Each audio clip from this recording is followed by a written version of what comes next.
Bonsoir, Namaskar.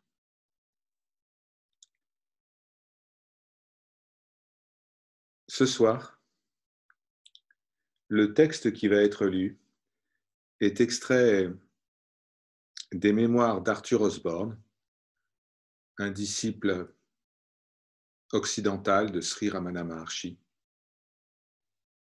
qui a écrit parmi les plus belles pages sur le sage d'Arunachala, notamment sur la vie quotidienne de Bhagawan.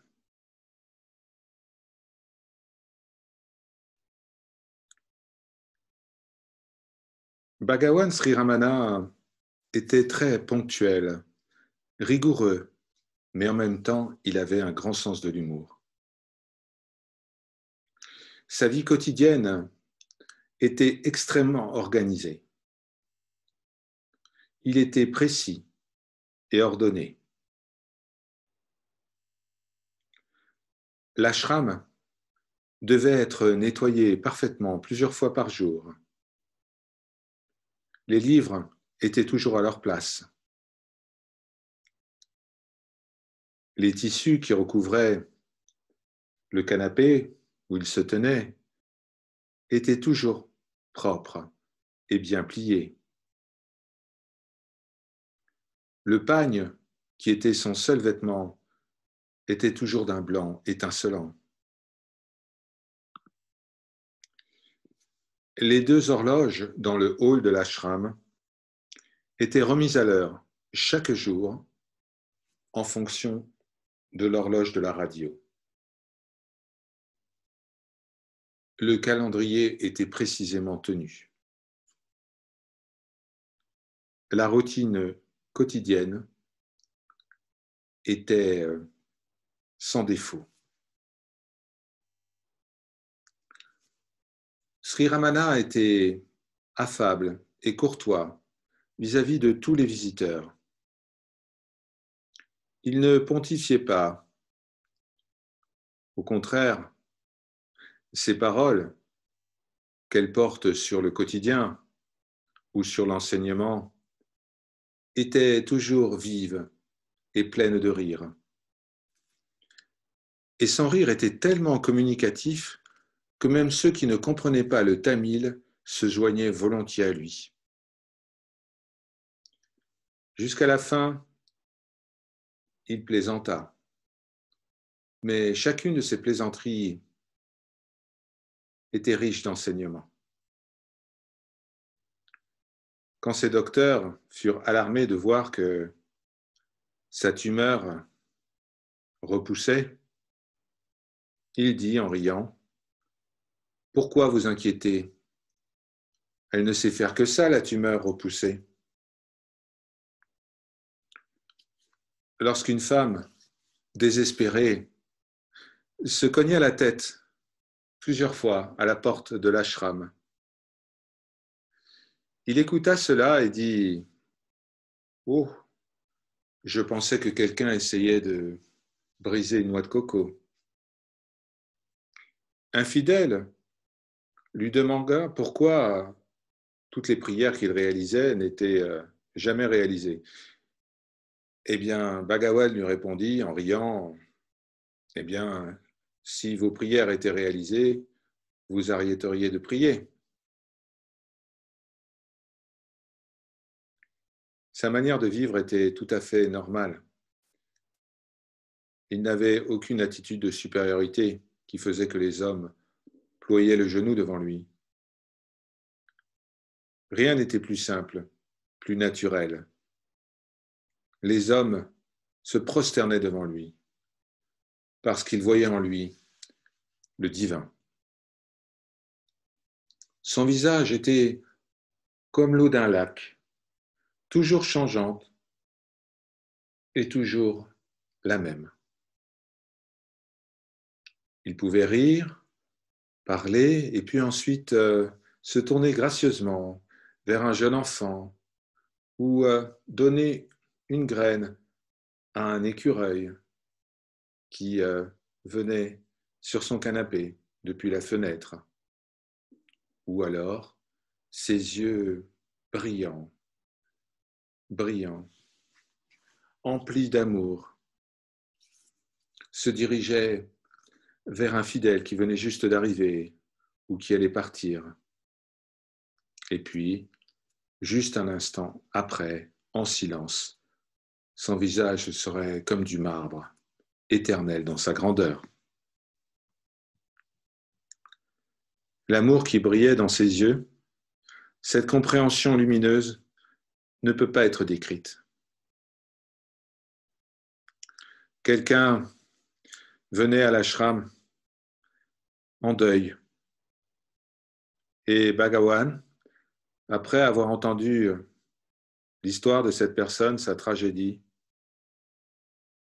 regardait cette personne sans un mot et la paix emplissait le cœur de l'endeuillé.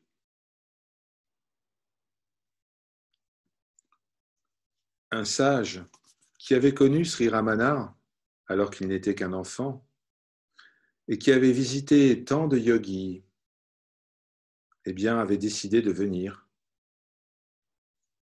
lui rendre visite et discuter avec lui. Mais, se tenant devant le canapé, il ressentit comme une décharge électrique. Et avant même de savoir ce qui s'était passé, il s'était jeté à ses pieds. Les jeunes enfants étaient attirés par lui et enchantés par son sourire.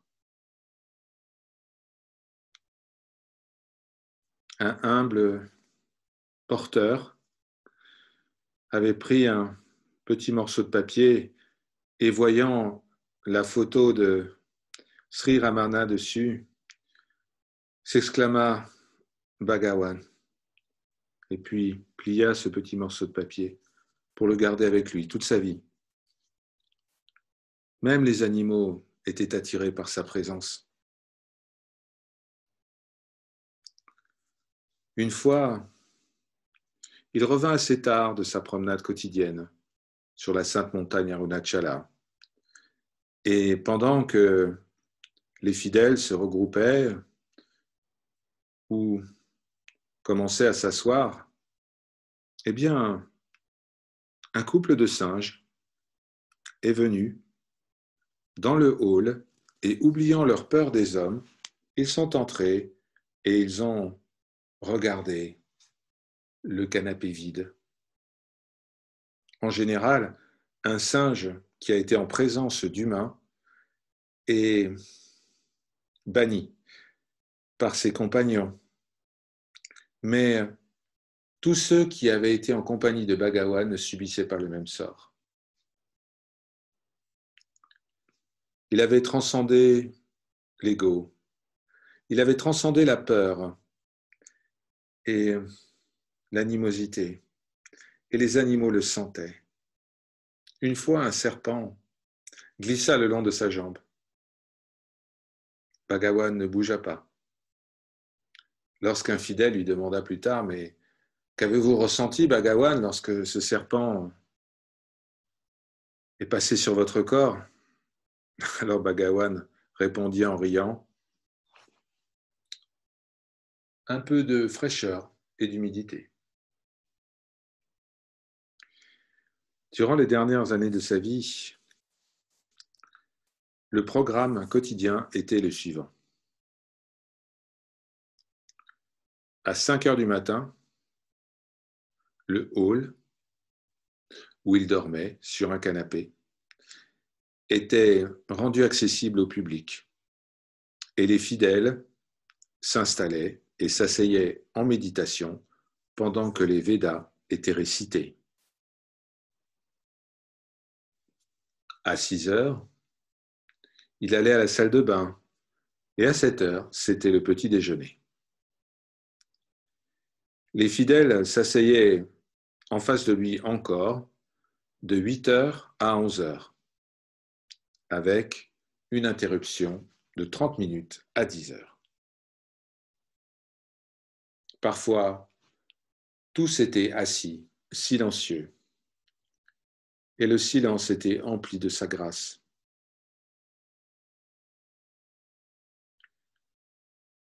Une paix, une complétude étaient présentes. Les mots étaient inutiles. Parfois, il arrivait que quelqu'un pose des questions ou chante une louange à Bhagawan.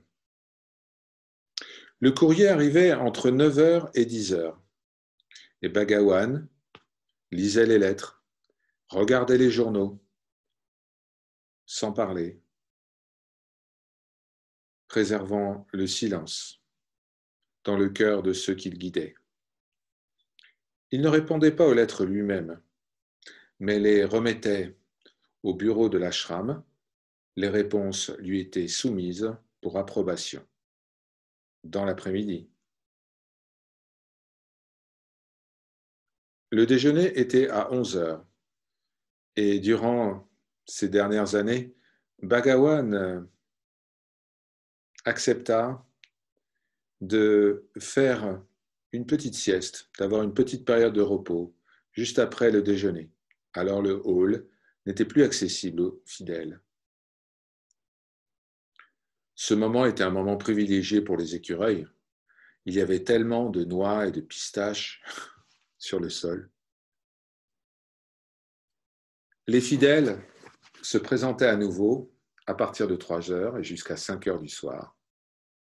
Après ça, Bhagawan marchait pour sa promenade quotidienne autour ou sur la Sainte Montagne.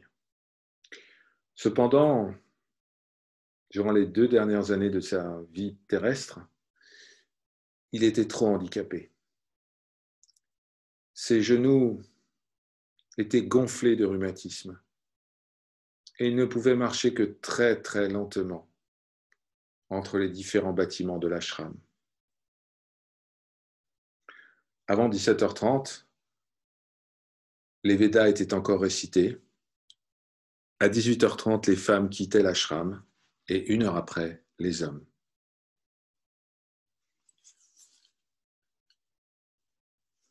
La considération que Bhagawan avait pour les gens et pour les animaux s'étendait même aux objets inanimés. Toute action devait être réalisée avec la plus grande attention et rien ne devait être gaspillé. J'ai vu l'attention, le détail porté à la réparation d'un livre. Vous savez, aujourd'hui, nous exploitons la nature de manière féroce. Nous ne récoltons pas, nous violons. Et cela faisait du bien de voir Bhagawan si précautionneux dans l'utilisation des choses. La nourriture en particulier n'était jamais gaspillée.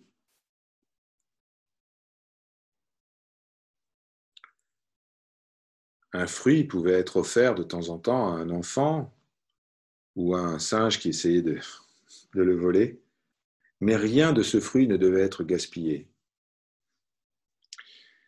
C'est une notion fausse de penser que l'économie rime avec parcimonie et que la générosité rime avec l'extravagance. Bien souvent, les parcimonieux gaspillent et les généreux font attention.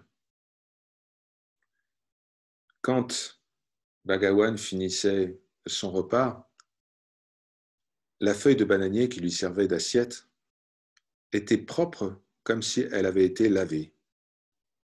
Pas un seul grain de riz n'était gaspillé. Lorsqu'il était plus jeune et plus robuste, il allait fréquemment faire la cuisine, préparer les repas, et il insistait sur le point que tous les déchets alimentaires devaient aller au bétail et ne pas être jetés. Bien qu'il était un véritable monarque et que tous auraient fait n'importe quoi pour le servir, la vie de Bhagawan était une leçon en matière d'humilité. Comme il ne voulait pas exprimer de règles, de souhaits ou de désirs, les autorités de l'ashram ont mis en place leur propre système de lois et de règles. Et Bhagawan a obéi à ces règles sans faillir. Ce qui faisait que si un fidèle trouvait ces règles superflues ou absurdes, eh bien, le fidèle pouvait voir à quel point Bhagawan respectait les règles. Si Bhagawan semblait parfois résister aux règles, c'était principalement dans l'intérêt des fidèles. Et il le faisait toujours en silence et toujours avec une pointe d'humour. Un jour, un des managers de l'ashram avait fait des remontrances à une femme européenne qui s'était assise, les jambes tournées vers Bhagawan et non les jambes croisées, ce qui ne se fait pas en face d'un maître. Alors, Bhagawan lui-même s'est assis jambes croisées et a continué à être jambes croisées malgré la douleur causée par les rhumatismes de ses genoux.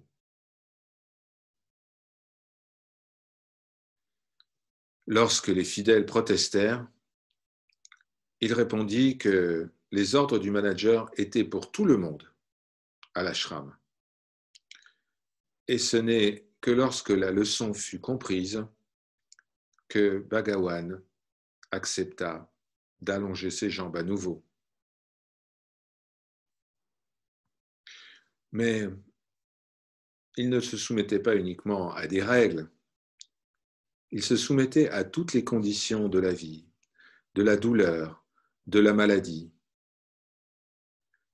Il apprit à tous que la douleur, la souffrance, ne peut pas perturber l'équanimité de celui qui réside dans le soi. Tout au long de sa maladie si douloureuse, qui finalement tua son corps, il se soumit sans discuter à tous les docteurs qui avaient été désignés par le management de l'ashram, ne se plaignant jamais, ne demandant jamais un changement de traitement. Il y a aujourd'hui une tendance à penser que la soumission, c'est faire preuve d'un manque de caractère. C'est parce que l'égoïsme est regardé comme une vertu, défendre ses intérêts. Oui, c'est plus inspirant quelque part de se battre pour ses propres désirs que de se soumettre et de renoncer à eux. Mais Bhagawan nous montrait la voie pour nous libérer de nos désirs. Une telle liberté n'est pas la soumission du lâche, c'est la joie. C'est la joie de se soumettre au soi.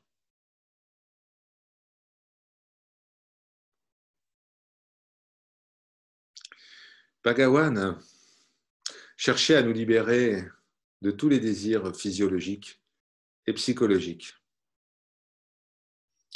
Et il désapprouvait formellement toute forme d'excentricité et toute forme d'intérêt pour des pouvoirs occultes. Il aimait ses fidèles lorsqu'ils se comportaient d'une manière normale et saine.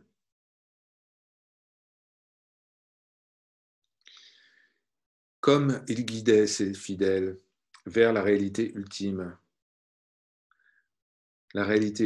où les perceptions et les soi-disant pouvoirs, les miraculeux, les pouvoirs élevés, les pouvoirs occultes sont tous des illusions.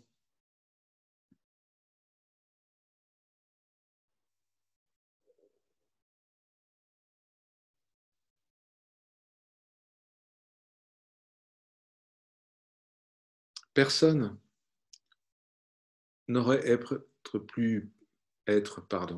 plus simple et plus dépouillé que Bhagawan. Il ne disait jamais mon ou mien. Il ne demandait jamais rien. Il acceptait la nourriture et les vêtements qui étaient absolument nécessaires. C'est tout. Les seuls cadeaux qu'il pouvait recevoir étaient des fruits et des fleurs. Et tout cela était partagé entre tous, de manière égale. Bhagawan ne voulait pas de marque de considération. Si ceux qui se tenaient dans le hall de l'ashram se levaient lorsqu'il entrait, il leur disait de s'asseoir immédiatement. Je l'ai vu refuser d'avoir son propre ventilateur électrique parce que les autres fidèles n'en auraient pas profité. Après cela, des ventilateurs de plafond furent installés, comme ça chacun put bénéficier de manière égale de l'air.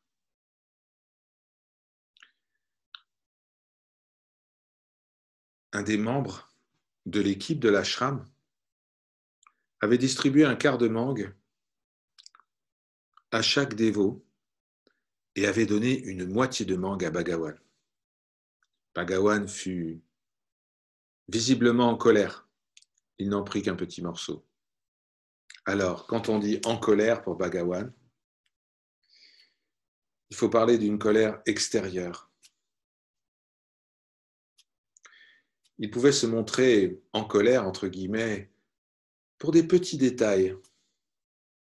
Mais en ce qui concerne les échecs et les défauts de ses fidèles, eh bien, sa patience était illimitée.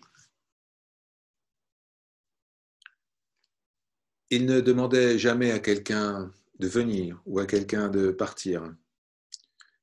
Il ne demandait jamais à quelqu'un de rester. Et pourtant, il prenait soin de chacun avec l'amour d'une mère pour son seul enfant. Non seulement cet amour était manifesté de manière visible, mais cet amour était manifesté à tous de manière égale, car il ne voulait pas flatter la vanité de tel ou tel fidèle et exciter la jalousie des autres.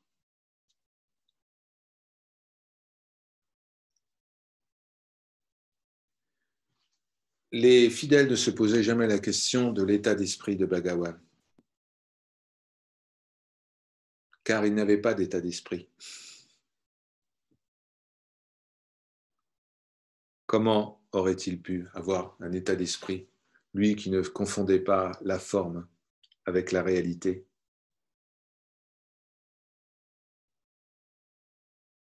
Il n'avait pas besoin de ressembler à un sage en samadhi, parce que bien qu'étant parfaitement humain, il était le samadhi incarné, parfaitement divin.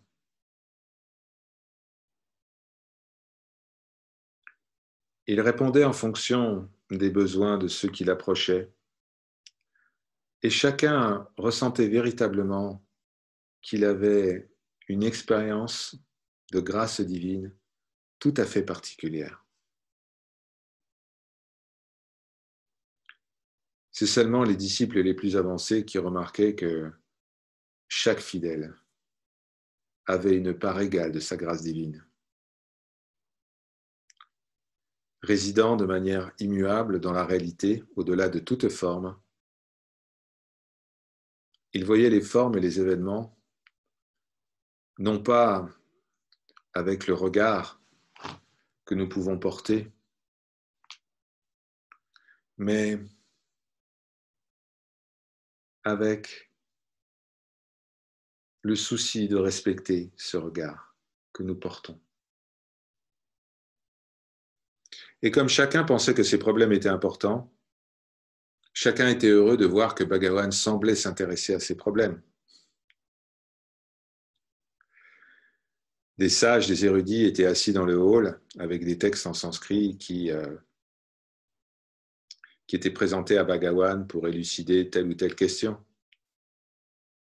Alors, un petit enfant de 3 ans se joigna aux érudits et prit son bouquin de comptines. Et Bhagawan mit un soin particulier à réparer le livre du petit enfant. Ce même soin particulier qu'il avait consacré à répondre aux questions des érudits.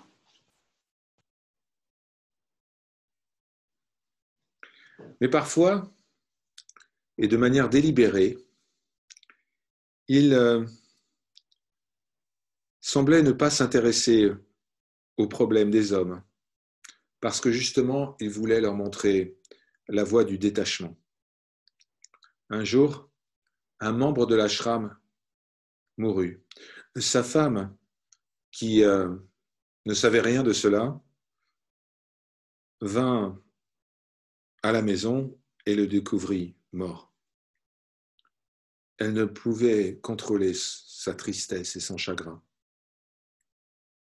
Bhagavan lui dit, « Mais pourquoi pleure-t-elle ? Rien n'a changé. Rien ne change jamais. » Il dit la même chose de nombreuses fois durant les longs mois où son propre corps approchait de sa fin. À tous, il montrait une courtoisie et une hospitalité extraordinaires. Chaque personne se sentait à la maison, même si aucun mot n'était échangé. S'il saluait un visiteur, il lui disait « Avez-vous mangé ?» C'était la première question qu'il avait posée à un docteur juste avant de mourir. Quand la douleur qu'il ressentait était terrible. Et pourtant, derrière cette courtoisie et cette hospitalité, il y avait un suivi très personnalisé de chaque fidèle dont il avait reconnu la dévotion. Au début, un tel fidèle était encouragé par un sourire, un regard amical. Et puis, peut-être pendant des semaines, des mois, ce disciple était ignoré, avec peut-être de temps en temps un regard pendant qu'il s'asseyait en méditation.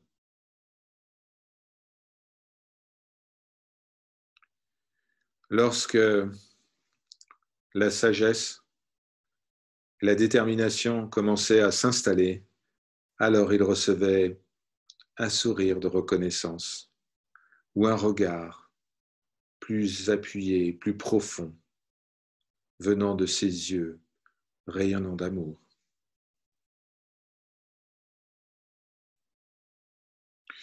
Ce n'était pas très fréquent que les fidèles passent toute la journée dans le hall à l'ashram. Beaucoup d'entre eux étaient des chargés de famille. Ils vivaient dans des petits bungalows qui avaient été construits tout autour de l'ashram. Alors ils avaient leur travail, ils devaient s'occuper de leur maison. Certains venaient simplement très tôt le matin ou plutôt tard le soir. Il y en avait beaucoup qui vivaient dans d'autres villes où ils avaient leurs occupations et ils venaient simplement pour une visite de temps en temps. Même les sadhus devaient préparer leur propre nourriture parce que c'était seulement les visiteurs et les nouveaux arrivants qui étaient invités à prendre le repas à l'ashram. Ce type d'existence était tout à fait en accord avec l'enseignement de Bhagavan en ce qui concerne la Karma Marga, la voie de l'action désintéressée, de l'action non pas du fait du désir, mais de l'action pour l'action. La méditation sur le soi suprême et la dévotion au soi se manifestait, car Sri Ramana stabilisait ses disciples par un effort constant de détachement et de reniement de l'ego dans la vie quotidienne. Il y avait beaucoup de fidèles qui souhaitaient recevoir des instructions, des guides, aussi bien pour leur propre vie que pour la gestion de l'ashram. Mais il ne fit rien de tout cela. Tout ce qu'il faisait au maximum, c'était de montrer son approbation ou sa désapprobation de ce qui avait été fait ou d'un projet qui lui avait été présenté. Même pas cela, en fait.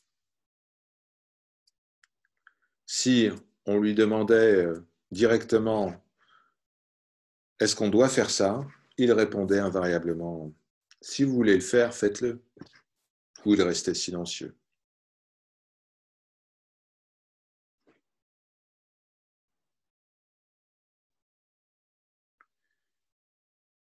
Sa supervision, si on peut dire, en fait, même si elle était invisible, est très, très directe. Et son approbation ou sa désapprobation était en général suffisamment claire. C'était même très explicite, pas besoin de mots. Personne ne demandait expressément et ouvertement des instructions. Sauf une fois, un fidèle dit « Je vais partir de Tiruvannamalai et voilà, je vais me trouver un boulot avec un salaire. » Bhagawan dit, en riant, « Chacun est libre de planifier sa vie. » Le projet du disciple n'aboutit point. Un autre disciple admirait l'un des hommes politiques de l'Inde et voulait se rendre à Madras pour le rencontrer. Il demanda permission, mais le visage de Bhagawan resta comme du marbre et il n'y eut pas de réponse. Le disciple partit. Il courut de meeting en meeting et à chaque fois, il rata cet homme politique où il n'arriva point à rentrer dans la salle. Il revint finalement sans voir cet homme politique et lorsque Bhagawan le vit, il lui dit « Alors, vous êtes allé à Madras sans ma permission ? Est-ce que ça s'est bien passé ?»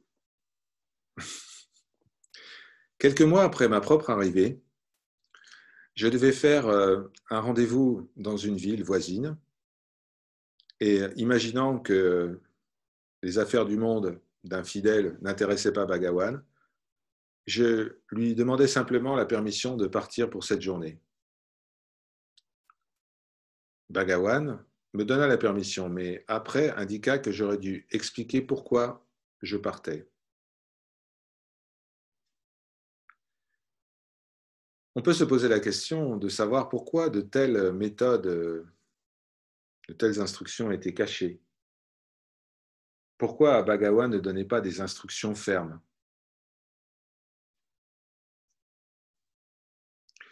La réponse la plus facile à donner est que sa grâce et sa courtoisie à tous ceux qui venaient lui rendre visite étaient telles qu'il ne voulait pas faire de distinction entre les nouveaux arrivants et les fidèles qui avaient placé leur vie entre ses mains et donc avaient acquis une forme de droit, une forme de privilège. Il a aussi été dit qu'il ne souhaitait pas susciter des questions ouvertes, comme par exemple s'il est un gourou ou des demandes pour être initié. Mais ceux qui le connaissaient vraiment, qui étaient ses proches, n'avaient pas besoin de réponse à ce sujet.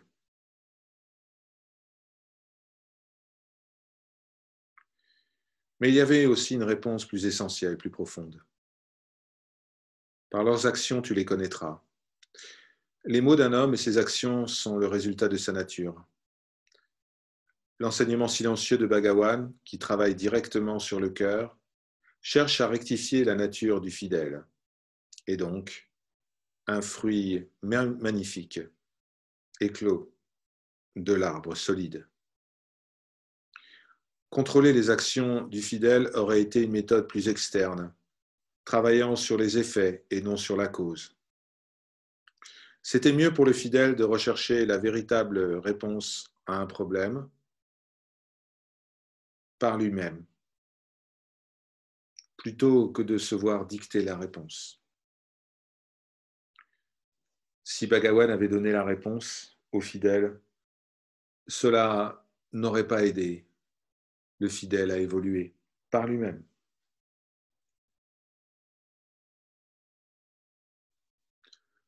Vers la fin de sa vie, Bhagawan avait l'air bien plus âgé que son âge réel. On lui aurait donné 90 ans plutôt que 70.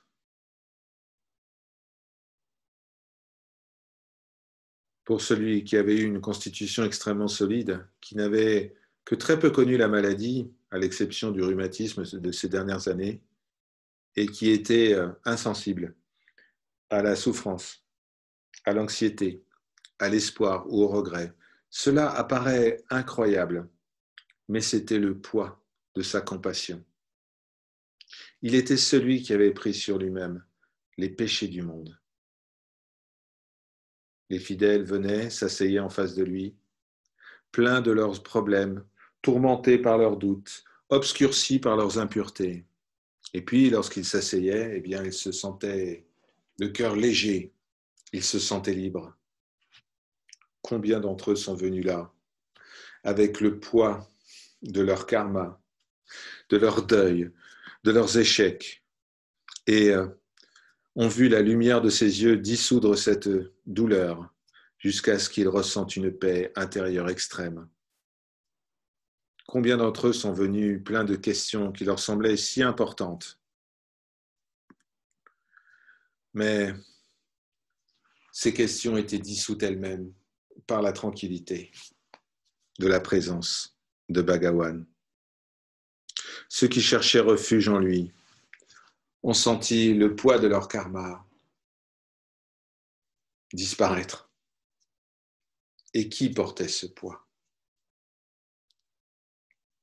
Certains fidèles ont déclaré que même des douleurs physiques avaient disparu en sa présence et paraissaient se refléter sur son propre corps.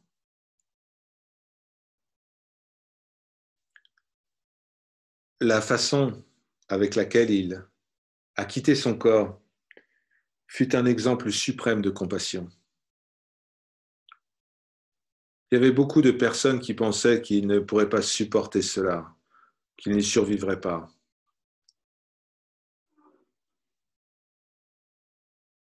Mais lorsque la maladie dura, mois, après que les docteurs aient déclaré que la maladie était incurable et avaient déclaré que la douleur devait être immense, bien que Bhagawan ne la montrait pas, alors tous les fidèles, en voyant cela, en voyant la manière dont Bhagawan souffrait, tous les fidèles se sont réconciliés avec leur propre mort.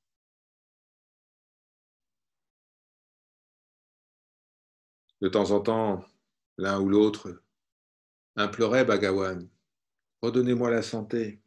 Mais dans leur cœur, ils savaient qu'ils n'utiliseraient aucun pouvoir qu'ils ne pourraient utiliser eux-mêmes. Même s'il avait fait cela, cela aurait été un miracle qui aurait duré quelques années, alors que le miracle qu'il accordait à ses disciples était pour l'éternité et au-delà du temps. Un jour, il dit, « Je ne m'en vais pas. Où pourrais-je aller ? »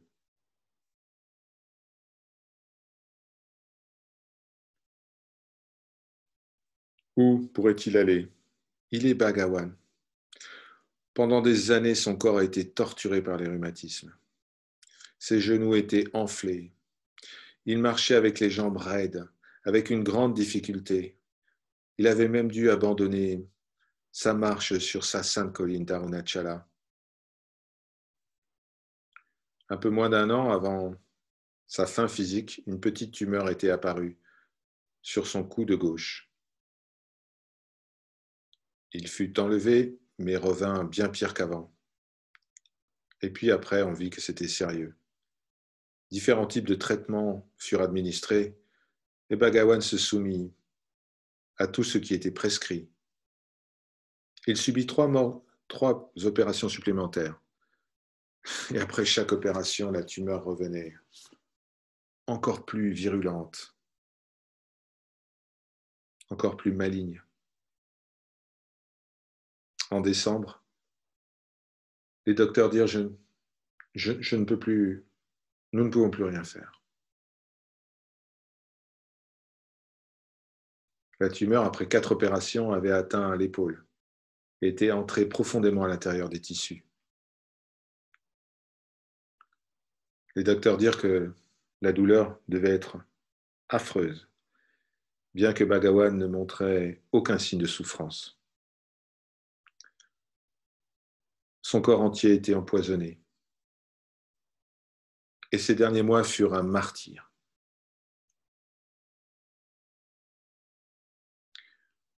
Et pourtant, jusqu'à son dernier souffle, il insista que tous ceux qui venaient à lui devaient avoir la possibilité de le voir au moins 2 fois par jour.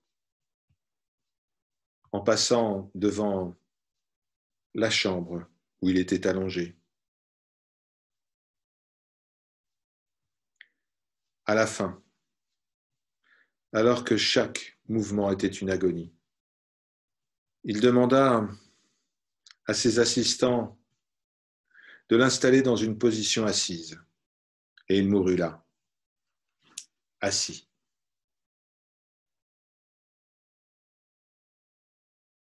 Peut-être nous ne verrons plus jamais la grâce divine sous une forme humaine, ou cet amour qui rayonnait de ses yeux. Mais dans nos cœurs, il est avec nous, et il ne nous quitte pas. Sa grâce continue à ruisseler sur nous, non seulement sur ceux qui l'ont connu sous sa forme physique, mais également sur ceux qui se sont tournés vers lui, qui ont tourné leur cœur vers lui, aujourd'hui comme avant.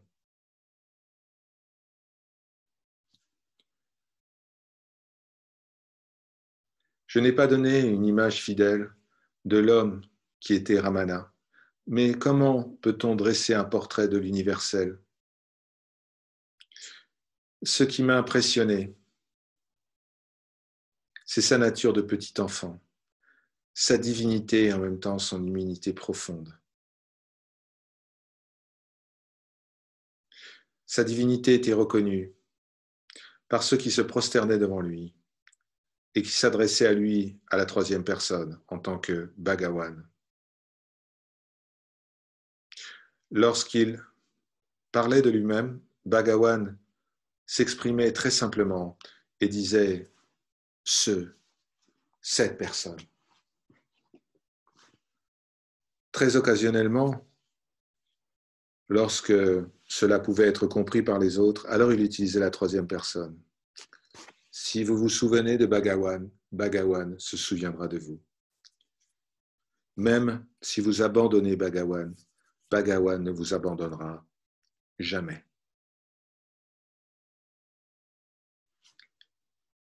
Par leur grâce, Om Namo Bhagavate Sri Ramanaya.